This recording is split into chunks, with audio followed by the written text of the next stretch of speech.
Hi folks, let's get into a little bit of handstand action. First thing we're going to do is just downward dog. And you've been in downward dog a million times, so you think it's no problem, you got this. Are your fingers spread wide? Are your wrist creases parallel to the top edge of your mat? Are your fingertips pressing down into the floor, including your thumbs? Are you pushing the ground away from you so that your arms are very straight? One more breath here, get your arms a little straighter. And let's come down to the knees for a moment. I'm going to walk a little bit closer to the camera. Let's do hand to hand and just press your fingertips into your others so you see your little knuckles kind of lift away from each other.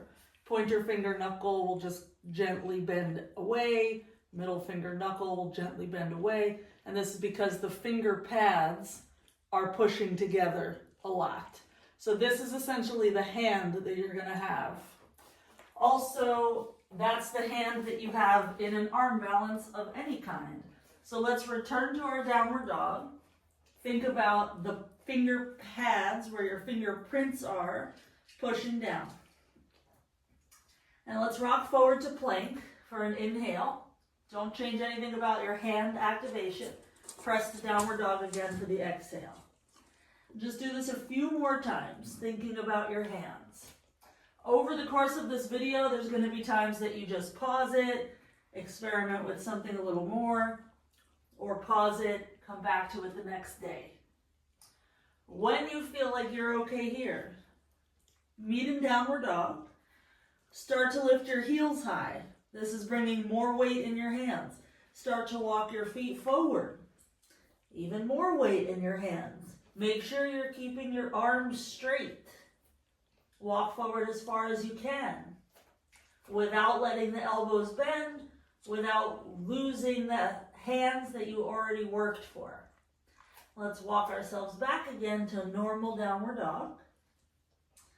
And then let's come down to the knees. And let's talk about elbows for a sec. So these little creases that you have here in the front basically are going to be aiming front. They're not really going to face front. They're going to go more of a diagonal front. But what tends to happen is we go to our handstand and the elbows do this. And that elbow crease in the center here, they're facing each other. Sometimes we call this the eye of the elbow. We don't want them facing each other. We want the rotation so that it's facing front. As you get into your downward dog, they're not going to face quite front anymore. It'll be more of a diagonal. So let's start in tabletop. Secure your hands, secure your fingers. Elbow creases face front. And keep that in your mind as you press to your downward dog. And then take a little look at your elbow crease. They're not really facing front anymore, but they're also not square to each other because you're working to keep your arms really straight. With the arms really straight, we're just going to step our right foot forward between the hands. And let's lower the back knee down just to give yourself a little rest for a sec so that your hands and arms don't die. This is how we get our feet forward in every sun salute. Surya Namaskar B from the Ashtanga series. So let's place the hands down, return to your down dog. Arms are straight, fingers are gripping, left foot steps between the hands. And it's because we have our arms straight and because our core is strong that we can get our foot up there. And let's just come up for a second in your Anjane. This is just for rest so that you can make it through this video or as far through the video as you want. So have a look-see. It tends to be that everybody wants their foot to step forward, but it's hard, so folks do this. See how I lifted the wrist in order to move the foot? Don't fall into that habit. When you're doing your sun salutes, keep your palms anchored and just step forward. So practice that a few times on both sides, even if it means that your foot does not get between your hands. However far forward you get it, it's fine. You're practicing Your hands pushing down, your arms staying straight. So you might want to pause the video, go do some other things, come back to it later. You'll notice we're not using flexibility right now, so you don't really have to do this all in one hour or whatever chunk of time. So we're just going to start progressing along. So let's meet in our downward dog again. Keeping in mind the anchor of your hand, the eye of the elbow. Again, lift your heels. Look between your hands, and with your arms straight, just step forward any amount. However far you go is fine. Start to lean forward, and if you can, lift your heels up off the ground a little bit. This will take some flexibility, but your feet don't have to be as far forward as mine are. You could be like 2 feet behind your hands, and if you lift your heels from there and shift your weight forward, you're going to feel how much your arms have to work to stay straight. And that's what you want to practice. Let's return to the heels and just rest for a moment in a squat or kneeling, whatever's comfy for you. Let's turn our fingers in, knuckles in I should say, so that your wrist can bend the other way. So these are just little drills that help. I know it's not handstand yet, but if you can't do these things, probably handstand's not going to work just yet. So shake that out, and doing sun salutes I think is really like the best way to get it. And ab work, of course. So let's try stepping our feet onto something like a chair. So we'll start set up a distance from the chair, maybe 2 feet or so.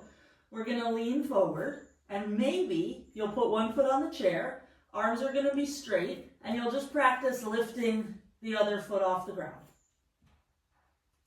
And then maybe try the other side. Notice the tendency for the elbows to bend. When we get stressed out, we forget about the most important aspect of the pose, which is the thing touching the floor. Let's rest again for a moment, because you'll have these short bursts of a lot of exertion, and you don't want to kind of overdo anything. Okay, let's try to step both feet onto the chair. Maybe. You could also put your feet on a wall or on something lower. If I had like a little step stool, something that was maybe this high off the ground, you could do it there. It's the same concept, no matter how high up you're putting your feet. So we'll step our feet onto the thing, the step stool or the book or the chair, and we're just going to keep pushing the floor away, using our fingerprints, squeezing our arms towards straight, and gazing more or less either between the wrists or slightly behind the wrists. And then let's come down again and rest. One thing we learn about through arm balances is shifting forward, and that does have a role in handstand. So let's come into quasi squat. We're about to come into Bakasana. Just have the knees bent, hands in front of you. Lift your heels, knees to upper arms, and start to shift your weight forward. And you're going to have your shoulders in front of your fingers. Your elbows are either over your wrists or even more in front than that. And let's come on down again to the feet and just rest. So the reason sometimes that people can't get into Bakasana is that their elbows are back here. And they think, okay, why isn't it working? But you see how my forearm is not stacked. So I have to point my toes more and shift the weight. My fingers are pulling me. And then once the forearms are stacked, you can find your balance. Your shoulders will be forward. Your gaze is forward to help get you forward. Similar things happen in handstand. Your fingers catch you in a similar way, and it's a lot of leaning forward. Okay, so once you're comfortable getting your feet on the thing, you're going to play with the other leg lifting up. So say my hands come down about this far from the chair or the wall. I'll try lifting one leg into the air. And then I'll lower it down again. Arms are straight, other leg into the air. Lower it down again and take a rest.